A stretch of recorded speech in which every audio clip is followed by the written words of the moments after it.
نکاح کی فضیلت کیا ہے، آج ہم اس بارے میں بات کریں گے۔ السلام علیکم ورحمۃ اللہ وبرکاتہ۔ کیا حال چال ہیں پیارے مانی ساتھیوں؟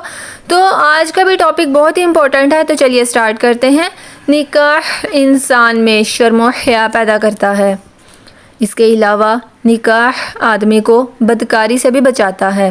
حضرت عبداللہ رضی اللہ عنہ کہتے ہیں، رسول اللہ صلی اللہ علیہ وسلم نے ہم سے فرمایا، اے جوان لوگو، تم میں سے جو استطاعت رکھے وہ نکاح کرے، اس لیے کہ نکاح آنکھوں میں شرم پیدا کر دیتا ہے اور شرمگاہ کو زنا سے بچاتا ہے۔ اور جو شخص خرچ کی طاقت نہ رکھے وہ روزہ رکھے، کیونکہ روزہ اس کی خواہش نفس ختم کر دے گا۔ اسے مسلم نے روایت کیا ہے۔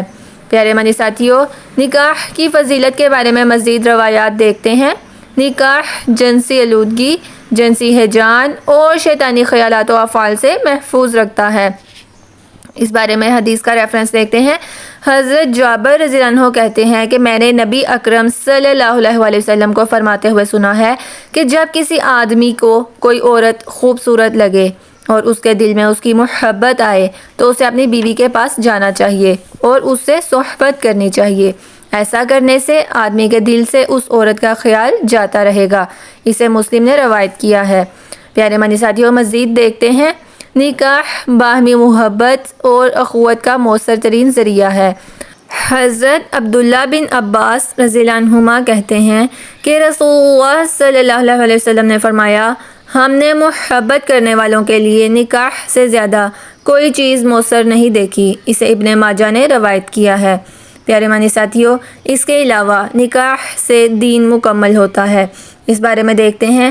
حضرت انس رضی اللہ عنہ کہتے ہیں، رسول اللہ صلی اللہ علیہ وسلم نے فرمایا، جب کوئی شخص نکاح کر لیتا ہے تو اپنا آدھا دین مکمل کر لیتا ہے، لہٰذا اسے چاہیے کہ باقی آدھے دین کے معاملے میں اللہ سے ڈرتا رہے۔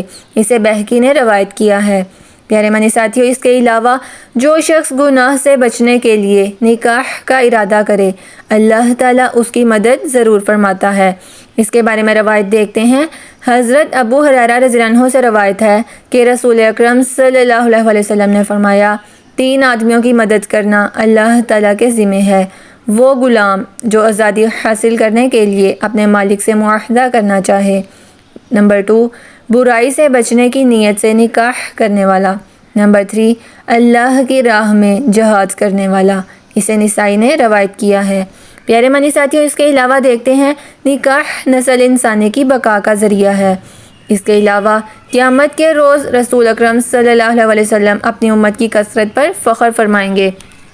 تو پیارے مانی ساتھیوں، آپ کو یہ ویڈیو کیسی لگی مجھے کامنٹس میں ضرور بتائیے گا۔ اللہ تعالیٰ سے دعا ہے کہ اللہ تعالیٰ ہمیں دنیا اور آخرت کے بہترین، نیک، صالح اور دین کے کاموں میں مددگار ساتھی عطا فرمائے، آمین۔ جزاکم اللہ خیرا کثیرا۔ ان ویڈیوز کو دوسروں سے لازمی شیئر کیجیے گا۔ پیارے مانی ساتھیوں، آج کل سب سے بڑا فتنہ یہی پھیلا ہوا ہے کہ میاں بیوی میں بنتی نہیں ہے، ان کے درمیان بہت سے مسائل ہیں، اور میں کوشش کروں گی کہ میں قرآن و حدیث کے مطابق بہت سے ٹاپکس کو کور کر سکوں۔ اس بارے میں آپ کیا کہتے ہیں مجھے کمنٹس میں ضرور شیئر کیجیے گا، اور اس میں آپ کو بھی میرا ساتھ دینا ہوگا۔ آپ ان ویڈیوز کو دوسرے لوگوں تک پہنچائیں تاکہ تمام لوگ اپنی ازدواجی زندگی ایک بہتر طریقے سے گزار سکیں۔ السلام علیکم ورحمۃ اللہ وبرکاتہ۔ Subscribe Islamic Corner and press bell icon.